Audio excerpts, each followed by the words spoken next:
What up? You watching another episode of Dallas Ebonics where we talk black. And so today I just want to talk about that George Floyd situation. You know, the trial of, what's his name? Derek Chauvin. I don't know how to say that man's name. But him, that white boy, his trial coming up. They just did jury selection last week. I think the actual trial is, don't quote me, bro. I'm going to put it in the description. But anyway, I just wanted to talk about that because that's important. But the most important thing for us to understand, bro, is that they know that we watching. They know all the black people around the whole country are going to be watching and paying attention. You know what I'm saying? They know that, you know. But we don't have to get so wrapped up in whether or not the police go to jail or not, even if he don't get locked up. The issue ain't so much with the officer, bro. It's the power. You know, the United States government determines whether or not your life mattered or not. They determine whether or not you deserve justice. They determine whether or not that was murder. Y'all remember when he first got arrested? I mean, when he first got killed, and they were saying that he overdosed on heroin? Like we stupid or something. We sat there and saw him murder the man on camera. But you tell us it was heroin. So this is what I mean, bro. The United States government has the power to determine what's right and what's wrong.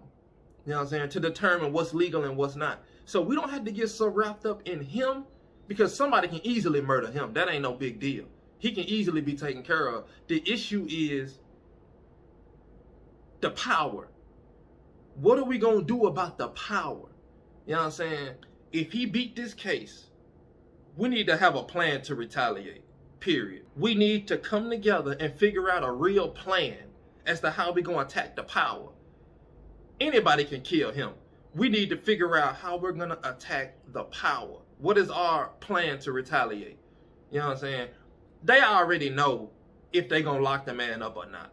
Pretty much, I'm pretty sure they already have a decision made. The judge probably already know in the back of his mind, I'm not giving these niggas nothing. You know what I'm saying? So we need to be figuring out our plan as to how we're going to retaliate. And even if they lock him up, we need a plan if he don't get the time that we feel like he deserves. You choked that man for 8 minutes and 46 seconds, so you deserve 800 years. I don't know what to tell you, bro. If black people was in charge of sentencing that man, he need to get 800 years. But we not in charge. They in charge. So we need a plan.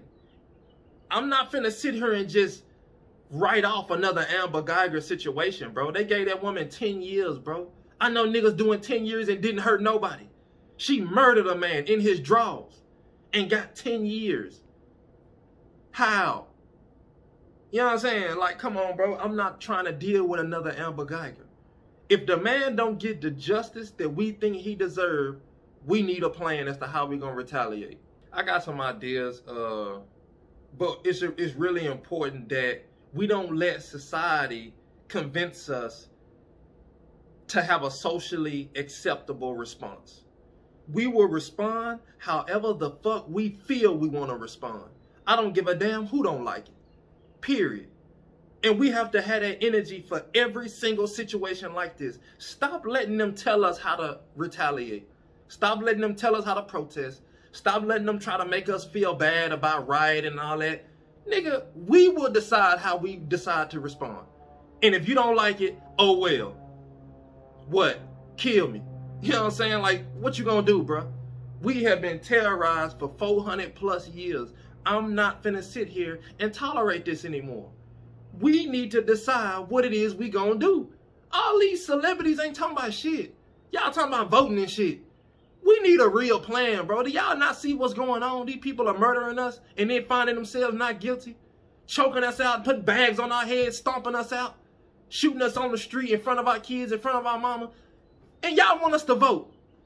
We need a real plan, bro. Do y'all not see the genocide that's going on? We need a real plan. And so I got some ideas. You know, I'm thinking like, look, we can't economically boycott because none of us had that sense of commitment to each other. So we can just kick that out the door. You know, no, we're not going to have some kind of national black boycott. It's not going to happen. You know what I'm saying? And then I was thinking, well, What if we decided to just come together and do some community policing? Well, we had the NFAC and they tried that, but then they locked up Grandmaster Jay, and the NFAC just don't really seem too vocal. I don't know if they like on some underground shit or whatever, but I remember when everybody was talking about the NFAC, and now ain't nobody talking about the NFAC. So are y'all like going underground or what's going on? So I don't know what community policing is gonna do. And even then, it seems like most of black people that get killed by the police are in the white neighborhoods anyway. So even if we could police our own communities, we still gonna have the same situation. And then I was thinking, well, what if we all just, like I had this conversation with Crowder, a podcaster from an Hour Crowder podcast, and we was talking about getting some land, doing business with another country to get some land and get the hell out of here. But I mean, even if we did that, bro, I don't really see black people up and leaving like that. I don't really see us like having that common agenda and coming together and just leaving as a collective. I don't see us doing that. So what exactly is our plan? Like, what do y'all want to do if this man really is not guilty, bro? And then we kill him. All right, now what? The power's still there. So what is our plan? We can't just kill every single officer that killed one of us, because we're going to be killing them forever. It's over 200 million of them people. We ain't got 50 million people. We're going to be killing them forever. So, like, what is our plan? I know a lot of people, like Phil from the African Diaspora News Channel, he talks about going to Africa. But I don't know about that, bro, because most of us ain't going to go, number one. And number two, even if we did all just go over there, Africa don't give a damn about us. And the last time we was over there, they sold us over here. So who's to say they're not going to do it again? We need a different plan. I'm not sure if going to Africa is the move. I'm just not sure, unless we was able to talk business with them people and give us some kind of land where we could just govern ourselves. If they not talking about doing that, then I'm not really sure what are the benefits of going to Africa. So I seen that they gave his family $27 million. You know, honestly, I don't think that's enough. You know what I'm saying? I mean, like, Justin Timberlake probably got that. Like, money don't mean nothing to these people. They got money. They make money. They print money. You know what I'm saying? They put the value on the money that they print. Money is nothing to these people. All that's going to do is buy you a bunch of shit that they still control. You know what I'm saying? Like, come on, bro. Like, we need a different plan. I'm just tired of them doing that. And I remember when the information came out about the FBI killing Malcolm X, when that black dude came out with the, you know, with that statement saying that he worked with the FBI to frame the guy that supposedly killed Malcolm X, and it was really the government, blah, blah, blah. Everybody immediately started talking about, oh, they can get a settlement from the government. Oh, it's a lawsuit. Why are we, like, is that supposed to be good enough or something? Like, and what? The government don't have enough money to pay for Malcolm X. Malcolm X was a revolutionary. That was like our president. Malcolm X was our real life president. Like, if not him, Martin Luther King, they killed both them niggas. And y'all want some money? Stop asking me people to pay you out for killing all our leaders, and let's start really implementing some real consequences. After the Breonna Taylor case, bro, I done completely lost all hope. I'm talking about every single ounce of hope that these people are ever gonna change and do anything different. Breonna Taylor, it's a lot of other ones, but the Breonna Taylor, bro, really just opened up my eyes to see these people don't give two fucks about us at all. And we beg these people just for them to slap us in the face in front of the whole earth. Ignore us, write us off. You know what I'm saying? Like, belittle us in front of the earth. And we don't do shit but accept it. Bro, you know how degrading that makes me feel, bro? That we sit around beg and plead for justice and they tell us no and we move on. You know how degrading that is? Bro, I done just lost all hope that these people are ever gonna change. And so I started thinking about Derek, you know, the officer that killed him. I was just thinking, Who would go to trial knowing that they got you on camera murdering this man? You know they got you on camera. You know it. Why would you go to trial knowing that you're guilty? It just didn't make sense. And then I read an article in the New York Times that said he agreed to plead guilty to third-degree murder. So, and he was gonna sign for 10 years.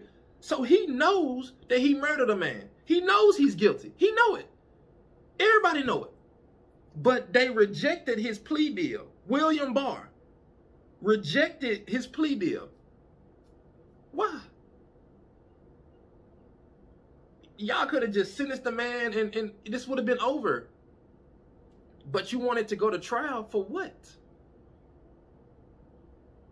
Y'all gave Amber Geiger 10 years, so I know you're not concerned with whether or not we give a fuck about him getting 10 years or not. Y'all gave Amber Geiger 10 years and we rolled over and accepted that shit. So why not just let this man get 10? If they sentence this man and let's say he get life in prison, right? For choking a man to death on the street for 8 minutes. Let's say he get life in prison.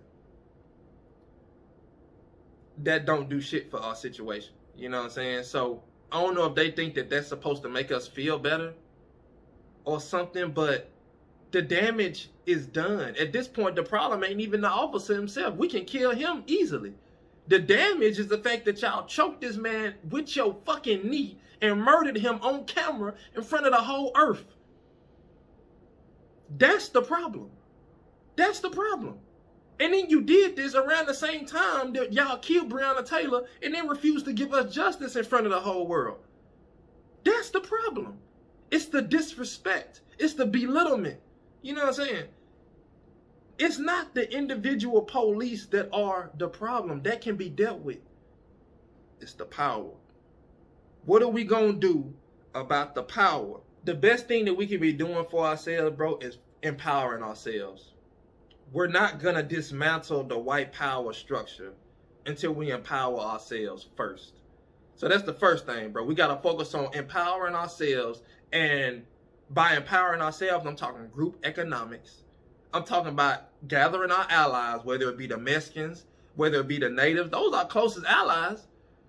We talking about Africa. Them niggas way the fuck over there. And they ain't worried about us. They got their own problems. They can't even control the Chinese.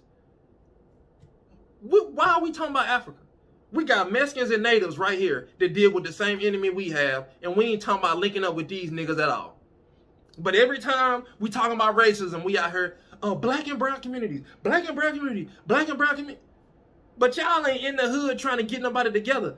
Ask about me, nigga. I went to the Grove, and I set up a whole camera to talk to the essays about coming together and figuring out what is our next move. I'm talking about, like, economically, bro. We have to bring our economics together. Once we can get our buying power together and we can start building up more black products, then it'll make it that much more easier for us to totally boycott the system. How we gonna boycott white America and everything we own and need is made by white people? The Mexicans have Mexican products, bro. I don't know what the natives have, but I know they got land. Why are we talking about doing business with Africa? Them niggas way over there. We got allies right here in this country. Build up your allies. Figure out who's your friend, who fuck with you. You know what I'm saying? Who sympathize, not necessarily sympathizes with you, like feel sorry for you, but like who can understand you? You feel me? Like who is in your corner? I'm not worried about linking up with anybody that's accusing us of anything. I'm not trying to link up with anybody that has a problem with us, or that will go to NBC and put out a whole fucking video about how we a problem and how we need to do this with them and we need to do that with them. I'm not linking up with nobody that's trying to pressure us into nothing. No, handle your own shit. Handle your own problems. You know what I'm saying? If you have a problem with white supremacy, you deal with that. Don't come trying to beg us to save the day and lead your cause. I'm not doing that, and y'all know who I'm talking about. Nah, we gonna link up with those who doing for theyself. The Mexicans are doing for theyself. They not begging and pleading white folks for shit. They out here in the hood doing for theyself. The natives, they got land. They not really just out here begging white folks for nothing either. They doing for their damn self. They got their land, they got their neighborhood, they got their casinos, and they chilling. Why are we not talking about them? Let's link up with them. Let's economically build up our communities with them. You know, let's build up our allies. So that's just where I'm at, bro. You know what I'm saying? We talking about getting the upper hand on this system. We're going to have to economically empower ourselves, build up our allies, and then figure out how we can go forward totally disassociating ourselves with this economic system. Y'all hate us so much, y'all don't like us so much, okay, bet. But you're not finna replace us with the Mexicans. We gonna do our own thing with the Mexicans. And y'all can be left to do it everything on y'all own like y'all love to do so much. They not gonna like that. Power respects power. You know what I'm saying? If we wanna overpower these people, we have to show a force of power. And we have to make these people understand you will respect us. No longer will we be going forward begging and pleading these people for shit. No longer will we be going forward crying and whining about racism. That day is over with, bro. Do for self. Shout out to the Nation of Islam. Do for self or die. Period. So this trial coming up, bro, and it's gonna be hell. You know what I'm saying? But like I said, don't get so wrapped up in what happened to the police. The police is a small part of this whole problem. Anybody can kill that man. I ain't worried about that. The problem is the power. What are we gonna do about the power? Holla.